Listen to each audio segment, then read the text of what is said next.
Marcus Johnson stepped out of his car, adjusting the collar of his crisp white shirt as he glanced up at the towering glass building that housed Apex Logistics. It was his first day on the job, and he couldn't help but feel a mix of excitement and nervousness bubbling inside him. After months of interviews and waiting, Marcus had finally landed the position of operations manager, a role he knew would challenge him, but also allow him to showcase his skills. Marcus wasn't your typical corporate worker. He came from humble beginnings, growing up in a small neighborhood where opportunities were scarce. But through sheer determination and hard work, he earned scholarships to attend one of the best universities in the country. There, he studied business management and graduated at the top of his class. His professors often praised him for his sharp mind and ability to solve complex problems. Now, at just 28 years old, Marcus was ready to take on the world, or at least this new chapter of his life. As he entered the office, Marcus noticed how sleek everything looked. Modern furniture, polished floors, and large windows that let sunlight flood into the workspace gave the place an air of professionalism. Employees bustled around, some chatting near the coffee machine while others typed furiously on their computers. Despite the busy atmosphere, there was something about the environment that felt slightly off, though Marcus couldn't quite put his finger on it. "Are you Marcus?" a voice called out, interrupting his thoughts. Turning around, Marcus saw a tall man with graying hair and a stern expression walking toward him. This must be Greg Thompson, the regional director who had interviewed him weeks ago. Greg didn't smile as he extended his hand. "Welcome aboard," he said curtly, shaking Marcus's hand firmly. "Follow me." Greg led Marcus through the office, giving him a quick tour along the way. As they passed cubicles and meeting rooms, Marcus couldn't help but notice the curious glances from other employees. Some nodded politely, while others whispered behind their hands. At first, Marcus thought nothing of it. After all, it wasn't unusual for new hires to attract attention. But then he overheard a snippet of conversation between two colleagues. "Did you see the new guy? I heard they hired someone from out of town," one of them murmured. The other replied, "Yeah, I guess diversity quotas needed filling." Marcus froze for a moment, pretending not to hear. But the comment stung. Was that why he was here? To fill a quota? Shaking his head, he reminded himself not to jump to conclusions. Maybe he was reading too much into things. When they reached Greg's office, the older man gestured for Marcus to sit down. Leaning back in his leather chair, Greg began explaining the company's expectations. "We run a tight ship here," he said, his tone clipped. "Efficiency is key, and everyone needs to pull their weight. No excuses." Marcus nodded, listening intently. He appreciated the emphasis on performance, but something about Greg's demeanor made him uneasy. The man rarely made eye contact and seemed more interested in shuffling papers than engaging with Marcus. Toward the end of their meeting, Greg leaned forward slightly, his piercing gaze locking onto Marcus for the first time. "Listen," he said, his voice low. "I'm sure you're talented, but fitting in here might take some effort. Our culture is unique. You'll need to adapt if you want to succeed." The words hung in the air like a warning. Marcus forced a smile, unsure of how to respond. "I understand," he said finally. "I'm looking forward to contributing to the team." Greg grunted in reply, clearly unimpressed. "Good. Your desk is over there," he added, pointing vaguely toward the main office area before returning to his paperwork. As Marcus settled into his new workspace, he tried to shake off the awkwardness of the morning. Perhaps Greg was just a tough boss, and maybe the whispers from coworkers weren't meant maliciously. Still, Marcus couldn't ignore the nagging feeling that he was being judged, not for his abilities, but for something beyond his control. Despite the rocky start, Marcus resolved to prove himself. He opened his laptop, reviewed his tasks for the day, and got to work. If anyone doubted his capabilities, he'd show them exactly what he was capable of.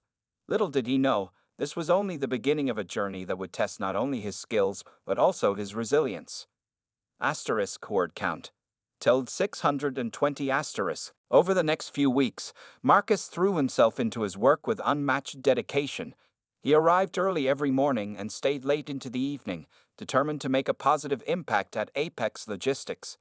His efforts didn't go unnoticed. Soon, other employees began approaching him for advice on streamlining processes or solving logistical challenges. Marcus's calm demeanor and innovative solutions quickly earned him respect among his colleagues. One of his first major accomplishments was reorganizing the company's outdated inventory system. For years, Apex had struggled with inefficiencies that led to delays and frustrated clients. Within days of starting his new role, Marcus identified the root cause of the problem and proposed a simple yet effective solution. By implementing a digital tracking system, he reduced errors by nearly 40% and saved the company thousands of dollars in lost time and resources. But despite his growing reputation as a problem solver, Marcus couldn't ignore the tension brewing between him and Greg. While most employees appreciated Marcus's contributions, Greg seemed increasingly irritated by his presence. During team meetings, Greg would often interrupt Marcus mid-presentation, questioning his ideas or dismissing them outright without giving them proper consideration. "Are you sure this is the best approach?" Greg snapped one afternoon during a strategy session. "We've always done things differently here." Marcus took a deep breath, refusing to let Greg's hostility rattle him. "I understand tradition is important," he replied calmly, "but if we stick to old methods without adapting, we risk falling behind our competitors. This new system has already shown promising results." Greg scowled but said nothing more, leaving the room in an awkward silence. Other employees exchanged uneasy glances, unsure of how to respond. Some admired Marcus's professionalism under pressure, while others feared speaking up might draw Greg's wrath onto themselves. The situation worsened when Marcus landed a lucrative contract with a major client, a deal that secured Apex Logistics' financial stability for the next year. The victory should have been celebrated, but instead, it only fueled Greg's resentment. At the celebratory lunch held in the office cafeteria, Greg barely acknowledged Marcus's achievement. Instead, he spent most of the event boasting about his own leadership skills and taking credit for the team's success. "None of this would have happened without my guidance," Greg declared loudly, raising his glass of sparkling water. "Apex is where it is today because of hard work and discipline." Marcus sat quietly at the table, forcing a polite smile. He could feel the eyes of his coworkers darting between him and Greg, silently acknowledging the disconnect. A few brave souls tried to steer the conversation back to Marcus's role in securing the contract, but Greg quickly changed the subject, steering the focus back to himself. Outside the office, whispers spread like wildfire. Employees who once doubted Marcus now openly praised him for his competence and integrity. "He's doing all the heavy lifting," one coworker muttered to another during the coffee break. "If Greg keeps treating him like this, we're going to lose him. And then what? We'll be stuck with Greg's bad decisions again." Still, no one dared confront Greg directly. His reputation as a volatile and intimidating boss kept everyone walking on eggshells. Even those who supported Marcus hesitated to speak out, fearing retaliation or being labeled troublemakers. As the weeks went by, Marcus found himself caught in an emotional tug-of-war. On one hand, he loved his job and felt fulfilled by the progress he was making at Apex. On the other hand, Greg's constant undermining wore him down. Each snide comment or dismissive remark chipped away at his confidence, though he refused to show it. Marcus reminded himself why he was there, to prove his worth and make a difference, not just for himself, but for those who believed in him. One evening, after another particularly frustrating day, Marcus stayed late at the office to finish drafting a report. As he worked, he glanced around the empty desks and dimly lit cubicles. For a moment, he allowed himself to wonder if coming to Apex had been a mistake. But then he remembered the faces of his coworkers, the ones who thanked him for helping them solve problems, the ones who looked to him as a leader even when Greg refused to acknowledge his value. "I'm not giving up," Marcus whispered to himself, closing his laptop and packing up for the night. Whatever challenges lay ahead, he was ready to face them head-on. Little did he know, the real storm was just beginning. Word count. ~500. The tension between Marcus and Greg had been simmering for weeks, but it finally reached its boiling point one fateful afternoon. Marcus had spent the morning preparing a presentation for the board of directors. A detailed proposal outlining how Apex Logistics could expand into new markets while maintaining operational efficiency. It was a bold plan, backed by months of research and data analysis. Marcus knew it would be risky to pitch such an ambitious idea, but he also believed it was exactly what the company needed to stay ahead of its competitors. When the meeting began, Marcus stood confidently in front of the boardroom table, his slides neatly projected on the screen behind him. As he spoke, he noticed nods of approval from several members of the board. They asked thoughtful questions, and Marcus answered each one with clarity and precision. By the end of the presentation, the room buzzed with excitement. One board member even remarked, "This could be a game changer for us." But as Marcus packed up his materials, Greg stormed into the room, his face flushed with anger. He had been absent during the presentation due to a scheduling conflict, but someone must have filled him in because he looked livid. Without waiting for Marcus to explain, Greg barked, "What do you think you're doing?" Marcus turned to face him, confused. "I was presenting my strategy for growth," he replied calmly. The board seemed receptive to the idea. Receptive? Greg spat, his voice rising. "You don't get to make decisions like that without consulting me first. Who gave you permission to go over my head?" Marcus blinked, taken aback by the accusation. "I didn't go over your head," he said firmly. "This is part of my job, to propose ideas that benefit the company. And besides, I sent you the proposal last week. Didn't you read it?" Greg's jaw tightened, and for a moment, he looked flustered. But instead of admitting fault, he doubled down. "Don't try to play innocent with me," he snapped. "You've been undermining my authority since day one, always showing off, always trying to prove how smart you are. Well, let me tell you something, you're not irreplaceable." The words hit Marcus like a punch to the gut. He opened his mouth to respond, but before he could say anything, Greg cut him off. "That's it," Greg declared, his tone cold and final. "You're fired. Effective immediately." A stunned silence fell over the room.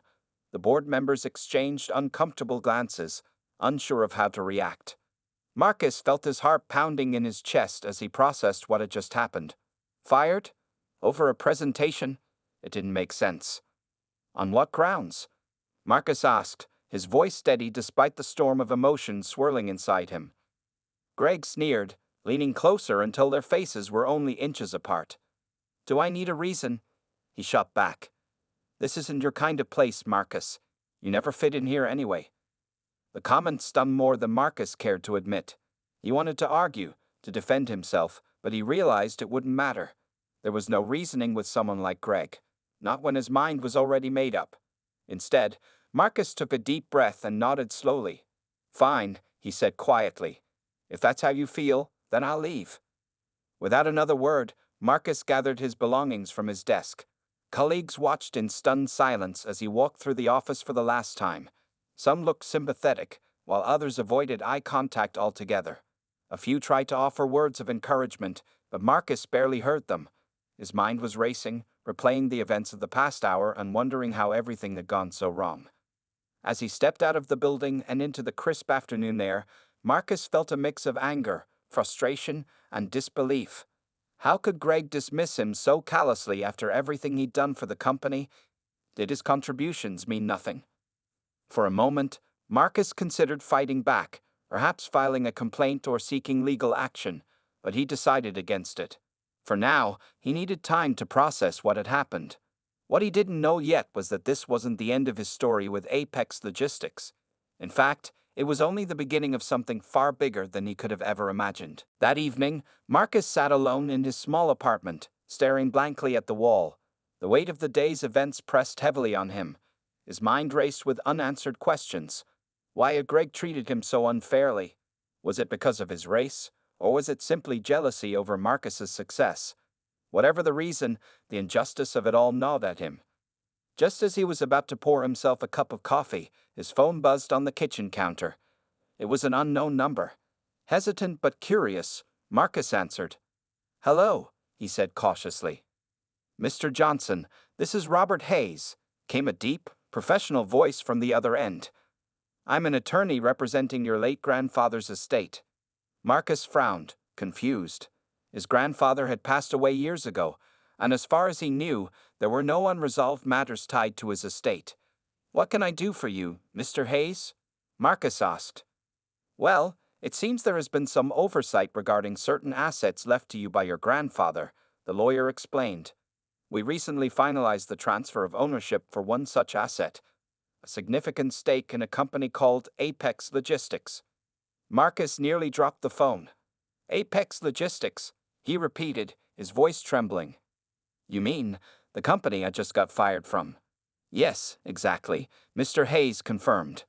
Your grandfather invested heavily in Apex decades ago, and upon his passing, those shares were transferred to you. As of today, you own 51% of the company. Essentially, you're the majority shareholder. For a moment, Marcus couldn't speak. The room spun around him as the magnitude of what he just learned sank in. He owned the company that had wrongfully fired him, and worse, Greg, the man who had treated him with nothing but disdain, had essentially fired his own boss. This can't be real, Marcus muttered, still trying to wrap his head around it. Are you sure about this? Absolutely, Mr. Hayes replied. All documentation is in order. I'll send you copies of everything via email tonight so you can review them. But let me assure you, Mr. Johnson, you have full control over Apex Logistics now. If you choose, you could remove anyone from their position, including Gregory Thompson. As the call ended, Marcus sat frozen in his chair, his mind racing. This revelation changed everything.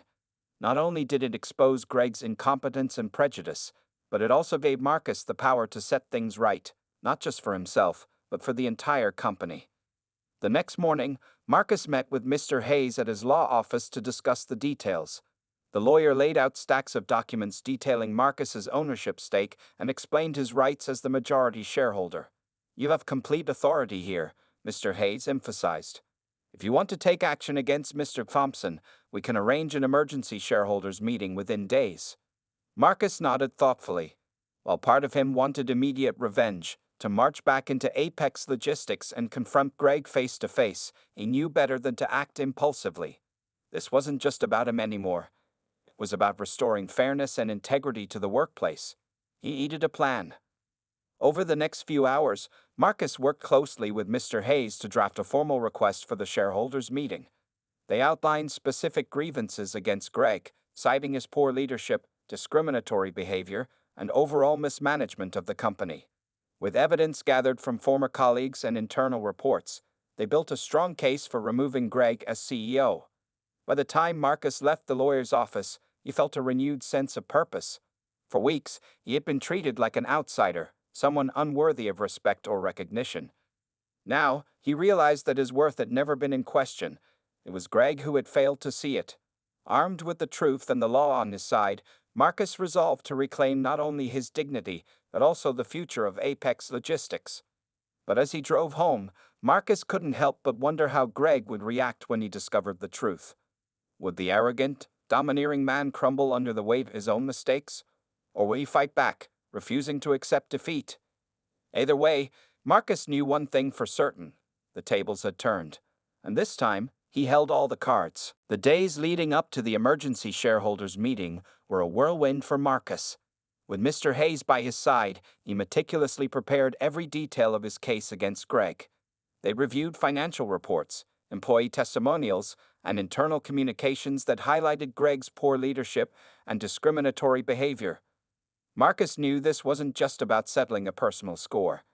It was about proving to everyone at Apex Logistics that fairness and competence mattered more than fear and favoritism. Meanwhile, chaos reigned inside the company. Without Marcus's steady hand guiding operations, things quickly began to fall apart. Projects stalled, deadlines were missed, and clients grew increasingly frustrated. Employees whispered among themselves about how much smoother things had run under Marcus's management. Some even dared to speculate about why he'd been fired so abruptly, though no one had the courage to confront Greg directly. Greg, oblivious to the storm brewing behind the scenes, continued to rule with an iron fist. He blamed the growing dysfunction on laziness and disloyalty, accusing employees of failing to step up after Marcus's departure. His temper flared more frequently, and his tirades became legendary around the office. Morale plummeted as staff members walked on eggshells, dreading their next encounter with him. On the morning of the shareholders' meeting, Marcus arrived early, dressed in a sharp navy blue suit that exuded confidence. As he entered the conference room, he noticed several familiar faces, board members, key investors, and even a few senior employees who had been invited to observe. The atmosphere was tense. Everyone could sense that something monumental was about to happen. Greg strutted in shortly afterward, looking smug and self-assured. Clearly, he had no idea what awaited him. He greeted the attendees casually, cracking jokes and patting people on the back, as if nothing was amiss. When Marcus took his seat at the head of the table, Greg barely glanced his way, dismissing him as irrelevant. The meeting began with routine updates on the company's performance, but it didn't take long for Marcus to seize the moment. Standing up, he cleared his throat and addressed the room. "Thank you all for coming today," he said, his voice calm yet commanding. "I have some important information to share regarding the current state of Apex Logistics and its future." Greg frowned, clearly irritated by the interruption. "What is this?" he demanded. "We don't have time for distractions." "This won't take long," Marcus replied coolly, locking eyes with Greg. He then turned to face the rest of the room. "As many of you may not know, I recently discovered that I own 51% of Apex Logistics. My late grandfather invested in this company years ago, and those shares were transferred to me upon his passing." A collective gasp rippled through the room. Even Greg looked stunned, his usual bravado crumbling into confusion. "What are you talking about?" he stammered. "That can't be true." "It is," Marcus said firmly, gesturing to Mr. Hayes, who handed out copies of the legal documents to everyone present. "These records confirm my ownership stake, which means, legally, I have the authority to make decisions about the company's leadership, including removing individuals who are detrimental to its success." Greg's face turned red with anger. "You think you can waltz in here and accuse me of being detrimental? I built this company." "No, you didn't," Marcus countered, his tone unwavering. "You've mismanaged it. Under your leadership, morale has plummeted. Projects have stalled, and we've lost valuable clients. And let's not forget the way you treat employees, especially those who don't fit your narrow definition of acceptable. Your actions speak louder than words, Greg." As Marcus spoke, he presented evidence of Greg's misconduct, emails showing dismissive attitudes toward diverse hiring practices, complaints from employees about verbal abuse, and data illustrating the decline in productivity since Marcus's firing. By the time he finished, the room was silent except for the sound of papers rustling as attendees reviewed the damning documents. When it came time for the vote, the decision was unanimous. Greg was stripped of his position as CEO, effective immediately. As two security guards escorted him out of the building, his protests echoed down the hallway, but no one paid him any mind. For the first time in months, there was a sense of relief in the air, a feeling that change was finally possible. Marcus sat back down, exhaling deeply. He had taken the first step toward reclaiming Apex Logistics, but he knew the real work was just beginning. Now, it was time to rebuild not only the company but also the trust of those who had suffered under Greg's reign. As Greg was escorted out of the building, his face flushed with humiliation and anger, Marcus felt a mix of emotions, relief, satisfaction, but also an overwhelming sense of responsibility. He had taken control of Apex Logistics, but now the hard work truly began. The company was in disarray, its culture poisoned by years of fear and favoritism under Greg's leadership. Employees were wary, unsure if they could trust Marcus or if this was just another power play. Marcus knew he couldn't afford to waste any time. That same afternoon, he called an all-staff meeting. Standing at the front of the conference room, he looked out at the sea of faces, some hopeful, others skeptical, and a few still visibly shaken from the dramatic events of the day. Taking a deep breath, Marcus addressed them directly. "I know many of you have questions," he began, his voice steady and sincere. "And I want to be honest with you. What happened today wasn't personal. It was about doing what's best for this company. For too long, we've operated in an environment where people were afraid to speak up, where good ideas were ignored, and where fairness took a backseat to ego. That stops now." A murmur rippled through the crowd.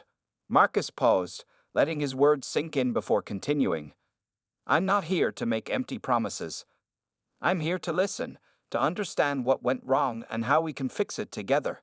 If you have concerns, grievances, or suggestions, I want to hear them.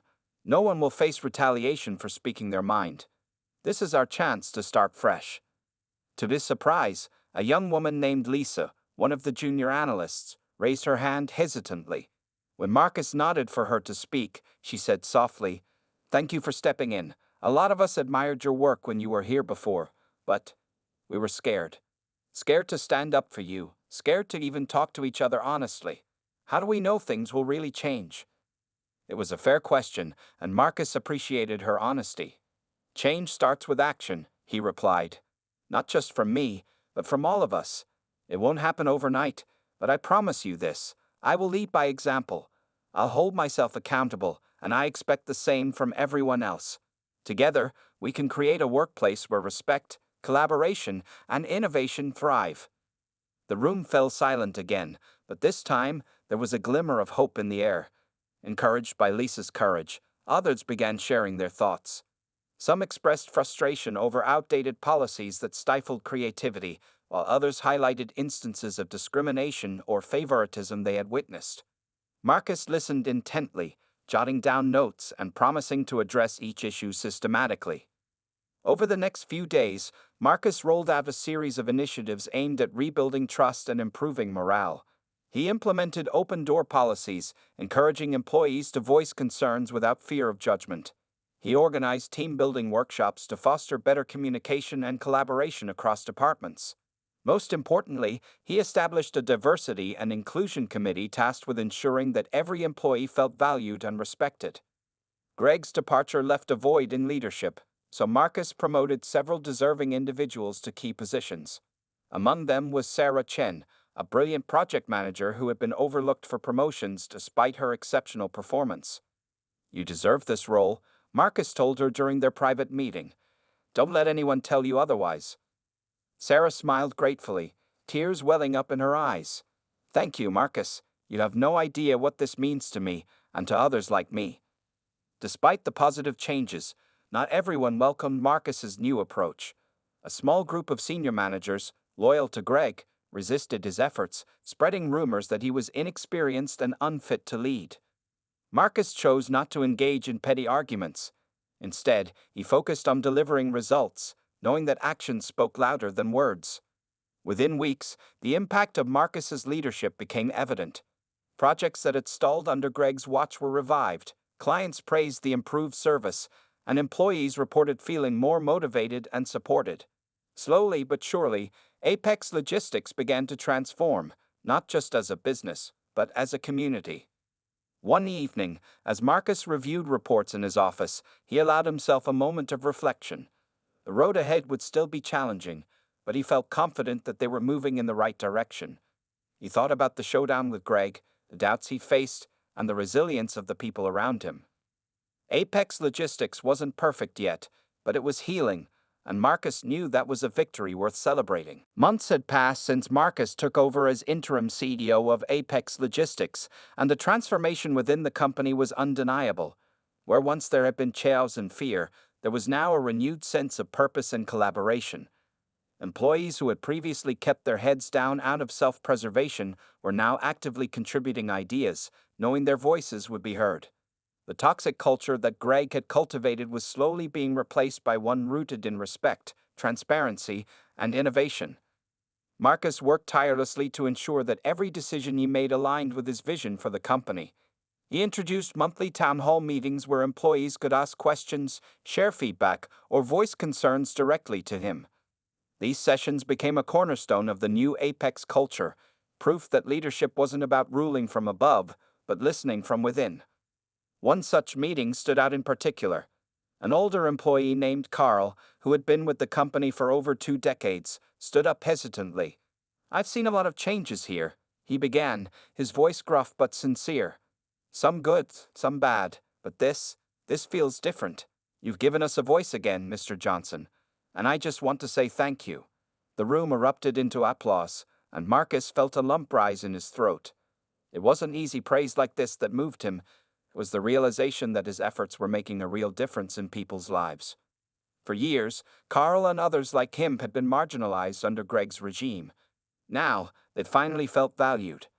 But Marcus knew the journey wasn't without its challenges. Some former allies of Greg still lingered in the shadows, quietly undermining progress whenever possible. There were whispers of sabotage, a misplaced file here, a delayed email there. But Marcus refused to let it derail him. Instead, he doubled down on accountability measures, implementing stricter oversight while maintaining an open dialogue with his team. Outside of work, Marcus spent countless hours reflecting on everything that had happened. Late at night, sitting on the balcony of his apartment, he often thought about the day Greg had fired him. At the time, it had felt like the lowest point of his career, a moment of defeat that left him questioning his worth. But looking back, Marcus realized it had been a turning point. Without that injustice, he might never have discovered his connection to the company or found the courage to take control. Still, Marcus wrestled with lingering questions. Was revenge truly satisfying? Did removing Greg bring closure, or was it simply justice served? He concluded that it wasn't about vengeance. It was about creating something better. By taking ownership of Apex Logistics, he hadn't just reclaimed his dignity, he had given others a chance to thrive in a fairer, more inclusive environment. One afternoon, as Marcus reviewed quarterly performance reports, his assistant buzzed him. "Mr. Johnson, there's someone here to see you. Says it's urgent." Curious, Marcus glanced at his schedule. He wasn't expecting anyone. "Send them in," he said. To his surprise, Greg walked into the office. Gone was the arrogant demeanor Marcus remembered. In its place was a man who looked defeated, his shoulders slumped and his eyes avoiding contact. For a moment, neither of them spoke. Finally, Greg cleared his throat. "I know I don't deserve your time," he began, his voice low and shaky. "But I need to say this. I'm sorry. For everything. Firing you, treating you unfairly, ignoring your contributions. None of it was right. I let my pride get in the way, and I ruined not only my career but also the trust of everyone around me." Marcus leaned back in his chair, studying Greg carefully. Part of him wanted to dismiss the apology outright, to remind Greg of all the pain he'd caused. But another part of him recognized the sincerity in Greg's words. This wasn't the same man who had stormed into boardrooms and belittled employees. This was someone humbled by failure, searching for redemption. "I appreciate you coming here," Marcus said after a pause. "It takes courage to admit when you're wrong, but an apology isn't enough, not on its own. Real change requires action. If you're serious about making amends, start by owning up to your mistakes publicly. Let the people you hurt see that you're willing to grow." Greg nodded solemnly. "I understand. Thank you for hearing me out." As Greg left the office, Marcus couldn't help but feel a pang of sympathy. Forgiveness wasn't easy, but holding on to anger wouldn't solve anything. What mattered most was moving forward, not just for himself, but for the entire company. Apex Logistics had come a long way, but Marcus knew the work was far from over.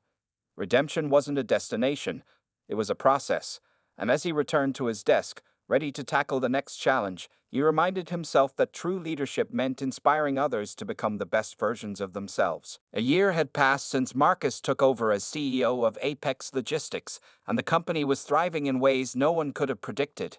Under his leadership, profits soared, client satisfaction reached an all-time high, and employee retention improved dramatically. What once felt like a sinking ship had transformed into a beacon of innovation and inclusivity. Marcus's name became synonymous with resilience, fairness, and visionary thinking, not just within Apex, but across the industry. On a crisp autumn morning, Marcus stood on the balcony of his corner office, gazing out at the bustling city below. The view reminded him of how far he'd come, from being wrongfully dismissed to becoming one of the most respected leaders in logistics. It wasn't the title or the accolades that filled him with pride. It was knowing that he had made a tangible difference in people's lives. He thought about Carl, Lisa, Sarah, and countless others whose potential had been stifled under Greg's rule. Now, they were flourishing, and so was the company.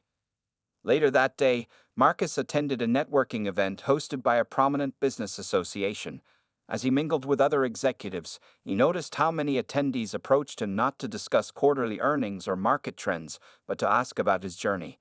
They wanted to know how he had turned adversity into opportunity, how he had rebuilt trust after years of toxicity. Marcus smiled humbly, realizing that his story had inspired more than just his own team.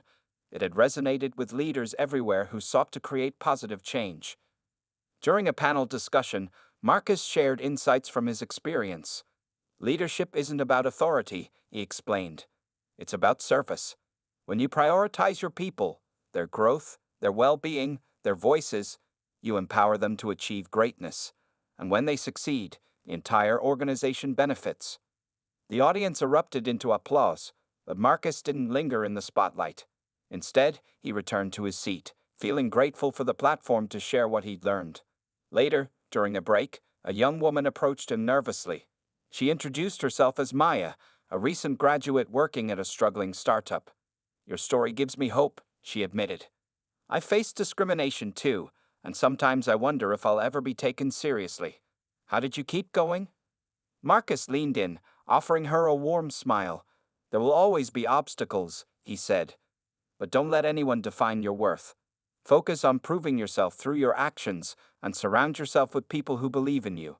Most importantly, remember why you started. Passion and purpose are stronger than any setback." Maya nodded, visibly moved. As she walked away, Marcus reflected on his own journey. He had faced moments of doubt, anger, and frustration, but each challenge had shaped him into the leader he was today.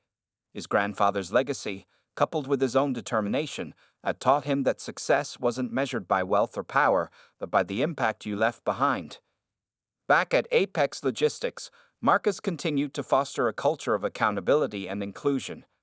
Employees regularly submitted ideas for improvement, and many were implemented, proof that their contributions mattered.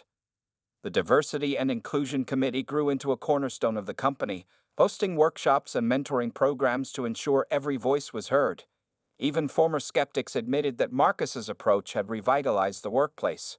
One evening, as Marcus reviewed the latest employee engagement survey results, he noticed something remarkable. Nearly 95% of respondents reported feeling valued and supported.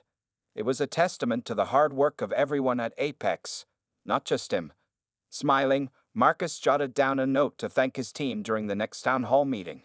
As time went on, Marcus occasionally thought about Greg. Though the two hadn't spoken since their last encounter, Marcus heard through mutual contacts that Greg had enrolled in a leadership development program. Whether or not Greg truly changed remained uncertain, but Marcus chose to focus on the possibility of redemption. After all, forgiveness wasn't about forgetting. It was about believing in second chances.